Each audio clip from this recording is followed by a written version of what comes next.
"1990 Goodfellas" movie is based on a true story of gangster Henry Hill, who was once an associate for the Lucchese crime family in New York, later turned informant. The movie was released 5 years after the true crime book Wiseguy was written by reporter Nicholas Pileggi. In the movie, the son of an Irish father and Sicilian mother, Henry Hill starts to get involved in mafia at an early age in Brooklyn. He first starts running errands for the mafia and then rises up the ranks in the crime family. Hill eventually becomes an FBI informant, and his testimony leads to 50 arrests. Let's look at 20 interesting facts about Goodfellas. 1. How it all started. Martin Scorsese learned about Nicholas Pileggi's 1986 book Wiseguy just before the book was published. Scorsese wasn't willing to make another gangster movie, but he thought it was the most honest portrayal of gangsters he had ever read. So he immediately called the writer and told him that he has been waiting for this book his entire life. Author Nicholas Pileggi didn't return Scorsese's initial call as he thought someone was joking. But later Pileggi replied to him that he has been waiting for that phone call his entire life. 2. Wiseguy or Goodfellas? Based on the novel Wiseguy, movie had to be a different title to avoid confusion with the late 80s TV series Wiseguy and Wise Guys. 3. Witness Protection Program. Henry Hill, his wife Karen, and their 2 children entered the Witness Protection Program, changing their names and relocating to 10 times. In the movie, Henry and Karen meet with U.S. Attorney Edward McDonald to enroll in the Witness Protection Program. McDonald isn't played by an actor, the character was played by real McDonald. However, Hill and his wife were removed from the program after being arrested several times on narcotics-related charges. He used to tell that he couldn't believe he hadn't been murdered yet. He died at the age of 69, but deep down he was always worried that a wannabe gangster would whack him one day. 4. Henry Hill made some cash from the movie. Scorsese and Warner Brothers paid $500,000 for the screen rights to Henry Hill's life story. This was the biggest amount of legitimate money Hill made up until that time.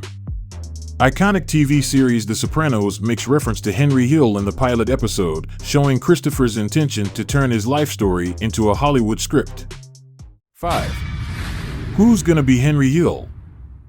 Several well-known actors were considered for the role of Henry Hill, including Tom Cruise, Sean Penn, Alec Baldwin, and Val Kilmer. But eventually Ray Liotta took the part and nailed it. 6. Can I meet with Henry Hill? Ray Liotta didn't meet real Henry Hill during filming. Hill said that Scorsese didn't want him to influence Ray Liotta. Not meeting with Hill, Liotta listened to hours-long interviews Pileggi taped with Hill while writing Wiseguy. But Liotta complains about the sound quality of those tapes as Henry Hill was eating potato chips the whole time during the recording. 7. Al Pacino and John Malkovich said no for Jimmy Conway role. Al Pacino was offered the part of mobster Jimmy, but he said no as he was worried about typecasting. John Malkovich also turned it down, later saying the offer came at a bad time in his life. Eventually, Robert De Niro accepted the part. Robert De Niro hung out and talked on the phone with Henry Hill many times during filming to get into Jimmy Conway's character. Also, I was talking to Henry Hill a lot. He used to call me from places, he'd call me in my camper. I mean, I never knew where he was, and I never wanted to know.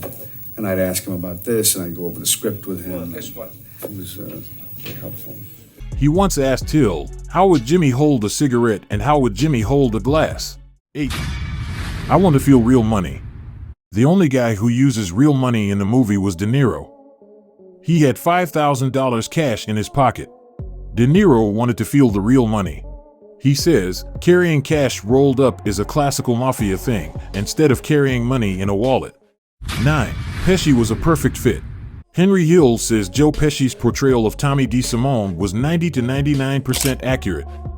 When the director first asked Joe Pesci to be in the movie, Pesci didn't want to take part.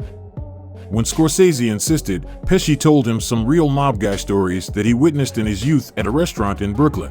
Pesci wanted to play a tough mob guy with a sense of humor. The authenticity of scenes in which Pesci played derives from his early experiences with mob guys and his improvisation skills. Joe Pesci's character Tommy DeVito is based on Lucchese family hitman Thomas DeSimone, aka Two Gun Tommy. While Pesci is only about 5'4", DeSimone was actually 6'2" in real life.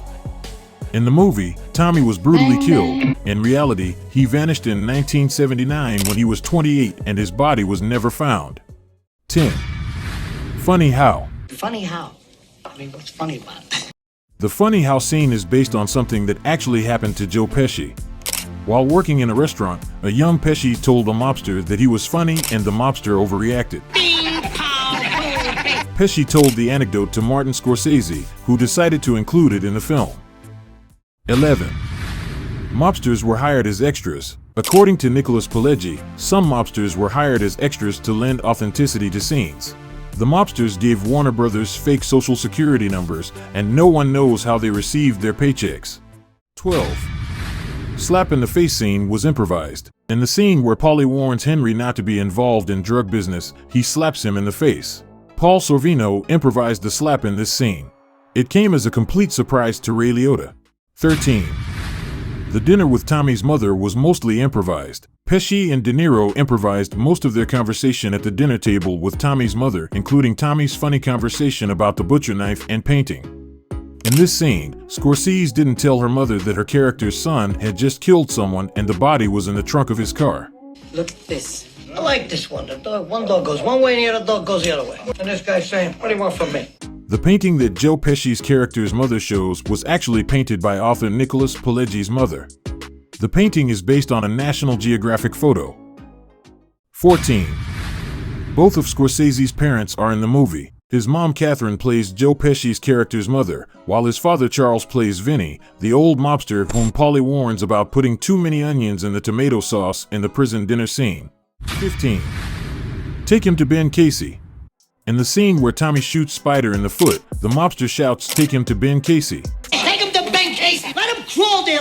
Ben Casey was the American medical drama series that aired on ABC from 1961 to 1966. During the Vietnam War, Ben Casey was used by American troops as slang for a medic. 16. Spider's death scene. A Gambino family boss, Bartolomeo Vernace, was charged with a 1981 double murder over a spilled drink in the Shamrock Bar in Queens, New York. This inspired Martin Scorsese for Spider's killing scene, where Tommy riddles Spider with bullets over a simple argument. The only line of dialogue that was in the script was the Spider's insult at Tommy. The rest of the conversation between all of the characters was improvised. Michael Imperioli cut his hand on broken glass while filming the scene where Spider, his character, is shot by Tommy. Emergency room doctors first assumed he was at the hospital because of the wounds all over his chest. Once they learned those were fake, they made him wait 3 hours to get treated. 17. One of the shortest Oscar acceptance speeches, Goodfellas was nominated for 6 Oscars, including Best Picture and Best Director. It won only one, a Best Supporting Actor award for Joe Pesci. Joe Pesci! Pesci's acceptance speech was just 5 words. Oh, it's my privilege, thank you. 18. Pesci's mother didn't approve the language. Joe Pesci's mother told her son that she liked the movie, but there was excessive bad language in the movie. F words are used 321 times. Big boy, he knows what he said. 19. The wig salesman. Chuck Lowe, who plays the wig salesman Maury Kessler, was Robert De Niro's real estate consultant before appearing in the film. 20. Ray Liotta's sad moment. During shooting of club scene, Ray Liotta learned that his mother died of cancer. Although he was devastated by the bad news, he completed the scene. Goodfellas is regarded as one of the best gangster movies. It paved the way for the new type of mobster movie, which realistically portray lives of mafia members without glamorizing them. David Chase, the creator of the iconic TV series The Sopranos, said in an interview that he was impressed by Goodfellas and took inspiration from the movie for The Sopranos TV series. Well, but you know, I mean, Goodfellas was a very important movie to me. And Goodfellas really plowed that. I found that movie very funny and brutal. And it felt very real. You know, I mean, I always think about Goodfellas when they go to the mother's house that night and they're eating and, and she brings out her painting. That stuff is great. I mean, The Sopranos learned a lot from that. Thanks for watching. Please like the video and subscribe our channel. More videos will come.